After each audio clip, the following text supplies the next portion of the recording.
If you've been watching any of my social media lately, you might have noticed that I picked up a new smartphone. This is the Nothing Phone 1. I figured as an enthusiast of kind of strange, weird phones, I might as well pick up and give out a try one of the very few strange and different phones that's actually still in production today. And I figured I would give it a try out, especially when it's only about $400 brand new on Amazon here in the US. I feel like it's a pretty good pickup. Let's talk a little bit about this phone and then what might be coming from Nothing here in the coming months, and see if this phone is worth picking up around mid-2023 right now.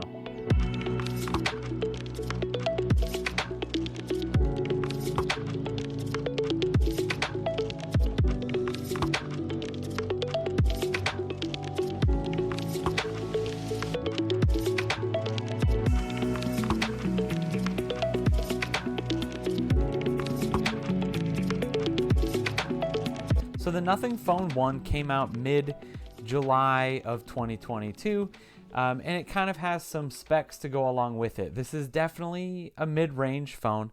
It comes equipped with the Snapdragon 765G, which is a decent enough processor. Nothing crazy, nothing that's going to be competing with the latest Samsung S23 Ultra or anything like that, but it is very snappy. I haven't really had any problems with it switching back and forth between apps and different things. Every once in a while, I'll get a little hang up, never anything that I really think twice about. Just every once in a while. It's definitely not reproducible, not something that I can just show you. Oh yeah, it always lags when I do this. But so the Nothing Phone 1 comes in variants of 128 and 256 gigabyte models, as well as 8 gigabytes of RAM versus 12 gigabytes of RAM, which is pretty standard. There have been updates already to the Android 13, so you're not really missing anything as far as that goes. But let's get down to the real reason why this phone is special, and that is the design. First and foremost, you can see this very interesting design on the back. It has clear glass, so you can see all of the beautiful internals, whether you've got the white or the black variant. You can see everything inside of there. This phone has what they're calling the glyph interface. You have 900 something LEDs on the back of this phone that can light up and do a bunch of different things, whether it is for your notifications, your ringtones. You can have different lights come up for different contacts and different things, as well as it can be used as a fill light in your video and different things like that. Now, the lights and the very interesting design to me are very cool, if not much more than a gimmick, to be honest, at least for me. I know that that is usable for a lot of people, whether as an accessibility feature or just as a feature that you use all the time. For me, somebody who is an avid user of wireless charging, I have my phone sitting like this back to the wireless charger all day, so I don't usually notice those LEDs flashing, especially in any particular order to denote a specific contact calling me. I prefer my phone to be face up so I can just see the screen.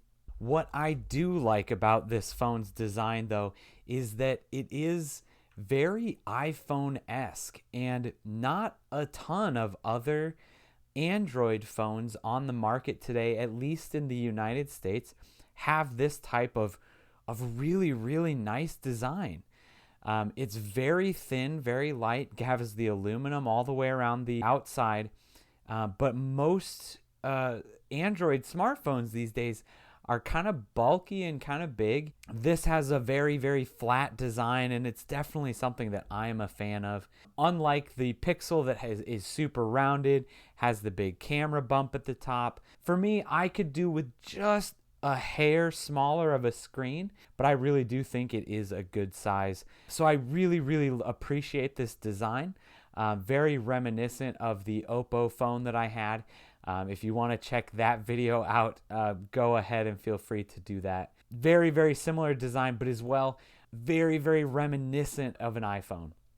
The other thing that I really like, coming from my Pixel 7, the Pixel 7 has all of the buttons on one side, and I know that is very much an accessibility feature, so you can reach them all via your one thumb. But man, the amount of times I hit the volume button instead of the power button. I absolutely love having the buttons on separate sides. So much easier for me to just know that any button on this side is the power button. Any button over here is the volume buttons. The other nice thing, I have heard some people talk about the fingerprint sensor being a little bit low on this phone. Doesn't really bother me too much. It's different on every phone. You just for me, I just kind of learn it where it is and get used to it. The one nice thing is, compared to the Google Pixel 7, it is a much more responsive fingerprint reader, as good as the Pixel 7's was getting with the updates.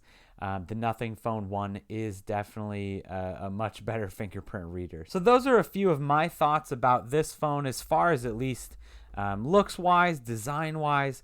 I think it's really cool, and even if it is a little bit gimmicky, the one thing that really, really sticks out to me and why I absolutely love this is they did something different. Nobody else in 2022 did anything different. And while the LEDs in the back might not be ridiculously useful for me, I am so glad that they did something different. They tried it out. Even if it is a gimmick, I think it's pretty cool. It's definitely usable for some people, and it's definitely a head turner when you are carrying this around. All right, so that is a quick look at the Nothing Phone 1 and a little bit of what I think so far. I've only been using it for a couple of weeks now. Like I said, I'm definitely enjoying my time with it so far. Is this phone worth it in May of 2023? I think, again, for the price, this is a really, really nice phone. When you're talking about other phones in that kind of $400 price range, again, the phone that really comes to mind is the Pixel 7. And I think it depends on what you're looking for. If you're looking for the absolute best camera possible in that kind of price range, the Pixel 7 has the nod there. If you want just a very unique phone that has a very fluid interface, just feels and looks like an absolute premium device, something that really feels fun to use every day, I think the Nothing Phone has a little bit of an edge at that point. Now, we've also heard a few rumors, as well as the CEO of the Nothing Company has confirmed that a Nothing Phone 2 is in the works, and it is most likely going to be releasing in Q3 of 2023. So that means just a few months out. So what can we expect out of that? And should we be looking at the Nothing Phone 1 still? Or is the Nothing Phone 2 going to be worth the upgrade? Nothing CEO Carl Pei did confirm that the Nothing Phone 2 will be a more premium device. So what does this mean with the Nothing Phone 1 launching at that about $500 price range? Hopefully it means quite a bit, and honestly, if they have this kind of craftsmanship, it could definitely be a top flagship type of phone. According to reports from My Smart Price, the Nothing Phone 2 is going to have a 120 hertz display, a 5,000 milliamp battery, 12 gigabytes of RAM, 250 gigabytes of storage, as well as an unannounced Snapdragon chip. Now that right there is what really makes me excited for this next phone, with the amazing benchmarks and battery life and efficiency that Snapdragon has put into their Gen 2 chip. Absolutely incredible performance out of that. If we can get anything similar in a phone, it is a contender for being a high-tier flagship phone. The other extremely exciting thing about the Nothing Phone 2 is that Pei has also said that he is in very early talks with US carriers, and it is one of his top priorities going into 2023. So that definitely could be something that we're seeing on shelves here in the US very soon. So is something like that worth waiting for? Again, it depends, I think, on what phone you're in the market for. If you're looking for a mid-tier, mid-range phone, the Nothing Phone 1 is probably where you're still going to be looking at. If you are looking for a premium device, I would definitely wait for the Nothing Phone 2. Like I said, if we can just get a few improvements on this phone, I will be a very happy camper. What do you think about the Nothing Phone? Can it compete with the likes of Apple, Google, and Samsung? Or is it just bound to fail and fizzle out like some other companies? Also, if you have a Nothing Phone 1, do you have a case on it? I feel like I should get one, but I also don't really want to cover up this really cool looking phone. If you have any suggestions for me, let me know down in the comments so I can check them out. Thanks for watching this video. We'll see you in the next one.